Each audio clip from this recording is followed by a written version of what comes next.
Need India के सभी दर्शकों को भारत माता की जय, वंदे मातरम। दोस्तों अभी हम आए हैं बैरम बाग में, बैरम बाग जोगेश्वरी बैरम बाग में है और यहाँ पे भारतीय जनता पार्टी उत्तर पश्चिम जिला टीबी कामगार संघ और फूलचंद उबांचल वाले जी के द्वारा ये महा मेडिकल कैंप का आयोजन किया गया है, क्योंकि आज अटल बिहारी वाजपेयी की 100वीं वर्षगांठ है, तो उस उपलक्ष्य में ये किया गया है। तो यहाँ पे जो कुछ आए हैं, पाठक जी आए हैं, विजय पाठक जी, हम उनसे भी जानते हैं कि यहाँ पे आके कैसा लगता है इन सब चीज़ों में आके। नमस्ते, जय श्री राम सर। जय श्री राम सर, आप इस तरह के मेडिकल कैंप और सामाजिक धार्मिक कार्य हर जगह पर उपस्थित रहते हैं और बढ़ चढ़ के हिस्सा लेते हैं, तो कैसा लगता है इस तरह की? जी बहुत अच्छा लग रहा है। देखिए, सबसे पहले तो मैं हमारे जो भारतीय जनता पार्टी के जो कामगार सेना के जो यहाँ के फूलचंद उबाली जी हैं, उनका बहुत बहुत अभिनंदन करूँगा और उनको धन्यवाद कहूँगा। जो एक स्लम के अंदर जाके लोगों को तक ज़रूरतों को पहुँचाना, ये बहुत बड़ी बातें होती हैं। आज हमारे लिए बड़ी उपलक्ष्य दिन है जो अटल बिहारी जी के उपलक्ष्य में इन्होंने यहाँ पर मेडिकल कैंप रखा और लोगों को जो सुविधाएं दे रहे हैं ना, तो बहुत बढ़िया। और हमारे जो साइंस चैरिटेबल ट्रस्ट जिनके माध्यम से वो कर रहे हैं, हमारे डॉक्टर साहब जी, डॉक्टर राव जी, उनके माध्यम से यहाँ पे बहुत सारी सुविधाएं ऐसी दे रही हैं जो लोग उसको अफोर्ड नहीं कर सकते थे और ये लोग वहाँ तक पहुँच नहीं पाते हैं। जो स्लम के अंदर रहने वाले बहुत सारे ऐसे लोग हैं जो पहुँच नहीं पाते हैं, वो सुविधाओं का लाभ नहीं ले पाते। जैसे ECG हो गया, आज ECG यहाँ फ्री है। बहुत लोगों को ECG की ट्रीटमेंट करने के लिए बड़े बड़े डॉक्टर्स के पास जाना, ज़्यादा हायर पैसा देना, वो उतना एलिजिबल नहीं हो पाता। तो ये सुविधाएं लोगों के घर तक पहुंचाना, ये बहुत बड़ी बात है। और इसके अंदर जैसे आज डेंटिस्ट का आप देख रहे हैं, प्लस सबसे पहली बहुत ज़रूरतें हैं मोतियाबिंद का ऑपरेशन। मोतियाबिंद का ऑपरेशन जो यहाँ पर फ्री में करके दिया जा रहा है, वो बहुत महत्व रखता है। लोगों बहुत सारे ऐसे लोग हैं वो अफोर्ड नहीं कर पाते। इन लोगों का मैं इस माध्यम से धन्यवाद जरूर कहूँगा कि जो इन लोगों को तक इन लोगों ने ये सारी सुविधाएं फ्री में पहुँचाई है। आज अटल जी का 100वीं जयंती है और अटल जी के आप फॉलोअर्स भी हैं, तो उनके बारे में 2 शब्द बोले, जैसे कि सब दिन हिताय सब दिन सुखाय, जैसे भी उनका नारा है, उससे आप कितना प्रेरित हैं और क्या है उनके बारे में आप क्या सोचते हैं? देखिए, अटल जी तो सबके प्रेरणा स्रोत हैं। उनके बारे में कितनी भी कोई भी शब्द कहा जाए ना कम है। उनको शब्दों से कहा ही नहीं जा सकता। उनको ही तो प्रेरणा लेके आज सारे लोग चल रहे हैं, मोदी जी या हम या सारे लोग। जब अटल जी की बातें आती, अटल जी को सुनने के लिए, जैसे आज हमारे भी उप महापौर अरुण देव जी ने कहा, उस समय जब मीडिया नहीं होती थी या यूट्यूब नहीं होता था, तो उनको सुनने के लिए लोग कई किलोमीटर दूर पैदल चल के जाया करते थे। एक ऐसी उनके अंदर एक बोलते हैं ना अट्रैक्शन है उनका, उनको सुनने के लिए लोग बड़े परेशान होते थे।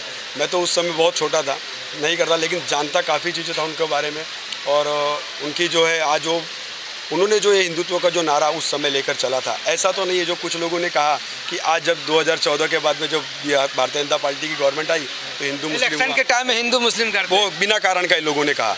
ऐसा नहीं था और ना पहले किया ना अब करते हैं। हिंदू मुस्लिम कभी किसी ने किया नहीं है, लेकिन ये हिंदुत्व की बातें ना, ये पहले से ही अटल जी उस समय करते थे जिस समय उद्धव साहब उस राजकारण में थे ही नहीं, उस समय नहीं थे ना।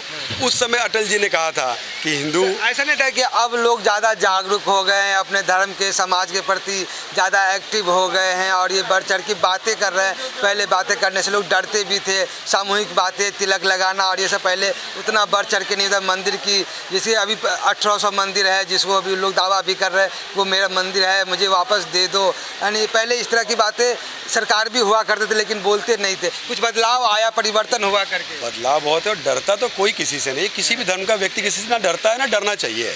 डरने की तो बातें नहीं है। जैसे हमारे में कहा जाता है ना, जब जागो तब सवेरा। हमें अपने लोगों को बताने की आवश्यकता है कि हमारे धर्म में होता क्या क्या है। हमें किसी का आराधन नहीं करना है, हमें किसी को अपमान करने वाला काम हम करते ही नहीं। हाँ, अपने लोगों को जगाने का काम हम ज़रूर करते हैं।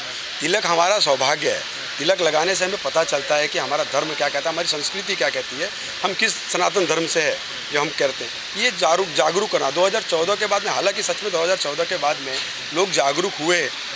जागरूक ऑलरेडी थे, उन लोगों को बताया ना पड़ा कि ये हम लोगों का धर्म है, ये इस तरीके के है, इसमें हमें चलना चाहिए। जब हम उस चीज़ को लेकर चलेंगे तो आगे चल के हमारी जो पीढ़ियां हैं उनको पता होगा कि हमारा धर्म आखिर सिखाता क्या है। हमारा धर्म हमें अहिंसा या झगड़ा करना नहीं सिखाता, लोगों को जोड़ना और एकत्रित करना सिखा रहा है। किसी धर्म का हम अनादर नहीं करते, किसी धर्म का हम अपमान नहीं करना चाहते, हमारा धर्म हमें सिखाता ही नहीं। हाँ, अपने धर्म को जानना बहुत ज़रूरी है। 2014 के बाद में मोदी जी ने इतना तो ज़रूर किया है कि लोगों को बताया है कि कि हमें करना क्या चाहिए। 2014 के बाद क्रांति तो आया है, लोगों को सोच और में तो बदलाव तो आया है। तो सर मैं कुछ और लोग से थोड़ा सा जानता हूँ। सर क्या लगता है 2014 के बाद बदलाव आया है सेवा में और भक्ति में? हर एक चीज़ में बहुत ही अधिक बदलाव आ गया है। आज हिंदू पूरे एकदम से जागृत हो चुके हैं।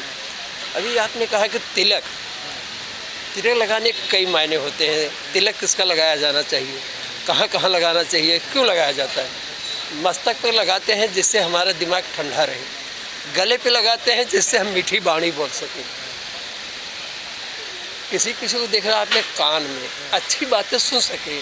तो इसका अगर इसे व्याख्या करने जाएंगे तो समय कम पड़ जाएगा। अभी धार्मिक छोड़ के अभी हमें थोड़ा सा ना स्पिरिचुअल सोशल वर्क में आ जाते हैं। सर ये जो सोशल वर्क हो रहा है वाले जी कर रहे हैं और ये आप लोग का भी सहयोग हम निरंतर बना रहता है। हर एक वर्ष आप लोग अपना सम्मिलित होकर अपना भाग सेवा देते हैं। तो सर इससे कुछ समाज के लोग तक कहाँ तक पहुँच पाता है और पहुँचता भी है कि नहीं इनका फ़ायदा? नहीं, समाज तक तो पहुंचता ज़रूर है। देखिए आज अटल जी के उपलक्ष्य में जो मेडिकल कैंप रखा गया है, ऐसे कैंप आपने पूरे विधानसभा में मेरे हिसाब से 10 से 12 जगह रखा गया है। इसके बाद यादवनगर बांदिवली हिल में भी है, विश्व हिंदू परिषद बजरंग दल की तरफ से रखा गया है, अनुपा स्कूल में है, वर्सवा गांव में है, काफ़ी जगह रखा गया है। ये स्लम के अंदर इसीलिए रखते हैं ताकि लोगों तक सुविधा पहुंच पाए। और ये सारी सुविधा आज ऐसा नहीं है कि आज मेडिकल कैंप हमने रखा और इसके बाद में इसकी सुविधा समाप्त हो जाएगी। इसकी सुविधा जो हमारे कार्यकर्ताओं के माध्यम से जो वहाँ पर है ना, वहाँ के घर घर लोगों तक हम पहुँचाने का काम करते हैं ताकि ये इस सुविधा को, जैसे आज मेडिकल कैंप में मोतियाबिंद का जो हम लोग ऑपरेशन करने वाले हैं, उस माध्यम से जब कार्यकर्ता को पता होगा तो जो भी उस कार्यकर्ता से संपर्क करता है, इस सुविधा को लेकर हम वहाँ तक पहुँचा के फ्री में उसका ऑपरेशन करवाते हैं। हम लोग राशन कार्ड के माध्यम से एंजियोप्लास्टी का जो अपने जो जिसका ब्लॉकेज हो जाता है, ब्लॉकेज हो जाने से एक स्लम कैटेगरी, एक मिडिल क्लास का कैटेगरी का व्यक्ति वो ऑपरेशन करने में बहुत तकलीफें होती है उनको, उसे हम फ्री में करवा कर देते हैं। कि जैसे स्टैंड लगाने में कम से कम 80,000 लाख रुपए का एक स्टैंड का बजट बैठ जाता है, उसको हम लोग सारे लोग उसको फ्री में कराने का काम, लोगों तक पहुंचाने का काम हमेशा से किए हैं और आगे भी करते हैं। हर कार्यकर्ता हमेशा से फील्ड में कमर्शियल, देखिए भारतीय जनता पार्टी का कोई भी कार्यकर्ता है ना, कमर्शियल काम नहीं करता है। जैसे कुछ लोगों को आपने देखा होगा शायद, जब चुनाव का माहौल आया है, काफ़ी चेहरे ऐसे दिखाई देने लगते हैं जिसको हमने भी कभी स्वयं नहीं देखा, हमसे बाखूबी ज़्यादा आप जानते होंगे। लेकिन हमारे भारतीय जनता पार्टी के कार्यकर्ता इलेक्शन हो या ना हो, इनसे कोई लेना देना नहीं होता। हमेशा साल के 365 दिन और 24 घंटा ग्राउंड लेवल पे होते हैं। रात को 3-3 बजे तक किसी की सहायता करने के लिए चौकी में होते हैं, रात को कभी कभी इमरजेंसी मेडिकल्स में होते हैं, कहीं ना कहीं सुविधा करने के लिए हमेशा होते हैं। कहीं ना कहीं सेवा चलता रहता है, दिखते रहते हैं। तो क्या लगता है कि इस तरह जो मेडिकल कैंप बहुत चलता है, आप आगे आ जाइए, तो इससे कुछ फ़ायदा भी होता है कि सिर्फ सेवा कर रहे हैं? सबसे पहले मैं फूलचंद उबाले जी को बहुत बहुत बधाई दूंगा, जिन्होंने यहाँ पे मेडिकल कैंप का आयोजन किया है।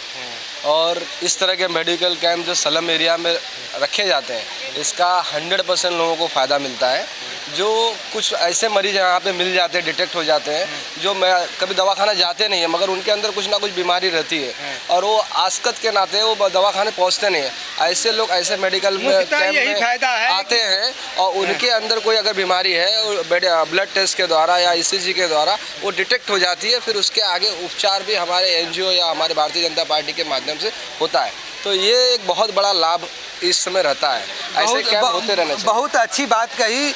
लोगों को बीमारी तो होता है, आस्कत के कारण घर से निकलते नहीं है, डॉक्टर इसको बहुत सारे हॉस्पिटल हैं, बहुत सारी सेवाएं, लेकिन उसके बावजूद भी लोग घर से नहीं निकलते। लेकिन ये आपके घर तक चल के आने का बस यही फ़ायदा ज़्यादा होता है कि आप बगल में होते हैं, इलाज करवा लेते हैं और आपकी जो बीमारी होती है डिटेक्ट हो जाती है। तो ये हमारी बहुत ज़्यादा उपलब्धि होता है।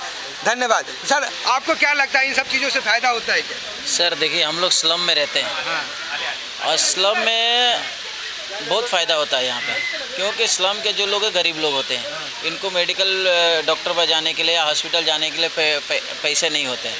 तो जो हमारे भारतीय जनता पार्टी अटल बिहारी वाजपेयी जी की इसमें जन्म जयंती के उपलक्ष्य में जो उन्होंने उबाले जी ने किया है, बहुत अच्छा है और स्लम में होना चाहिए। और भारतीय जनता पार्टी ऐसी है कि हर गली गली में क्या, हर नुक्कड़ पे भी मेडिकल कैंप करती है और स्लम वालों को ज़्यादा से ज़्यादा ख्याल रखती है। भारतीय जनता पार्टी ऐसी पार्टी है जो गरीब लोगों को भारतीय जनता पार्टी एक ऐसी पार्टी है जो कि गरीबों का ख्याल रखती है, गली में नुक्कड़ में कि उसके आपके घर तक यहाँ तक पहुँच के आपकी जो समस्याएं होती हैं उसको सुनते हैं, उसको समाधान निकालते हैं। सर आपको क्या चलिए सर अभी थोड़ा बाद सर विजय जी आप ये बताइए कैसा लग रहा है? अभी इलेक्शन का भी माहौल भी आ रहा है और आप बढ़ चढ़ के अभी पिछला इलेक्शन में भी हिस्सा लिए, भले थोड़ा सा मार्जिन से कुछ चीज़ें पिछड़ गया, हो नहीं पाया, तो अभी क्या लगता है अगला आने वाला कैसी तैयारी है और क्या करना और कितना सेवा करने की जरूरत है? तो आगे आ जाइए। देखिए सेवा तो हमेशा करते रहेंगे, इलेक्शन आएंगे और जाएंगे, जैसे हमारे अटल जी कहते थे आएंगे मतलब लोग आते रहेंगे जाते रहेंगी, देश रहना चाहिए, तो पक्ष आएंगे जाएंगे, इलेक्शन आएगा जाएगा, हमें लोगों का कार्य करते रहना चाहिए। इलेक्शन की अपेक्षा हम नहीं करते हैं, संगठन जिसको दायित्व और जिम्मेदारी देता है, हम जिसके हाथ में कमल का फूल और सिंबल होता है, हम उसके साथ में पागल की तरह काम करते हैं और आगे भी करेंगे। हमें इलेक्शन में भी समय है, अभी एमपी का इलेक्शन हो गया, एमएलए का इलेक्शन हो गया, अभी महानगर पालिका काफ़ी नज़दीक है, लोग कह रहे हैं वो आएगा तब आएगा। हम अभी भी लोगों तक कैसे पहुंच सके, जो कमियां रह गई हैं, लोगों तक जो नहीं पहुंच पाए या जहां पर जो सुविधा नहीं पहुंच पाई उसको पूरा करने में हम लगे। इलेक्शन आएगा तो उस समय रिजल्ट देखा जाएगा, हम हमेशा यही कोशिश करेंगे, लोगों का कार्य होना चाहिए, लोगों तक पहुँचना चाहिए, वो हमेशा लोगों को लाभ मिलना चाहिए। सर ये तो ठीक हो गया, लोगों को लाभ मिलते रहना चाहिए, सेवा होते रहना चाहिए। और सर इस इलेक्शन में सब आप लोग ने बहुत बढ़ चढ़ के हिस्सा लिया, भाग लिया, बहुत मैंने दिन रात मेहनत किया। सर कहाँ ऐसा चूक हो गया जो बहुत कम मार्जिन से पीछे रह गए? देखो हमारे मोदी जी ने कहा था एक रहो सेफ रहो, योगी जी ने कहा था बटोगे तो कटोगे। अपनी विधानसभा की बात कर रहे हैं? हाँ, मैं अपनी विधानसभा की बात कर रहा हूँ। तो जो वो यहाँ के जो हमारे जो हिंदू लोग हैं उन लोगों ने उन बातों को सीरियसली लिया नहीं। अच्छा, और मात्र 1600 वोटों से हम यहाँ पे ये सीट हमने हारी है। अगर एक होते, अगर हम मतदान केंद्र तक हमारे हिंदू भाई पहुँचे होते, जिस तरह से मुस्लिम बंधु जो है उन लोगों ने अपनी ताकत दिखा दी कि यहाँ पे जो है, और यहाँ पे नहीं बहुत सारे सीटों पे ऐसा हुआ है कि मुस्लिम लोग जहाँ पे 98% उतरते और हमारे हिंदू केवल 54-55% उतरते। तो यही फ़र्क है, जब तक ऐसा होते रहेगा तब तक भारतीय जनता पार्टी क्या और क्या ये सब इसमें जो है ये हम लोग ऐसे पीछे रहेंगे। और यही कारण है कि हमारी एकता की नहीं हुई, एकता न होने के कारण हम ये सीट आ रहे हैं। तो आप लोग को पता चल गया होगा कि वर्सोवा विधानसभा से हम क्यों पीछे रह गए, और उनका राज और उनके जो मंत्र है दोनों दे दिए हैं फूलचंद वाली जी, जो कि हम क्यों यहाँ से हार गए।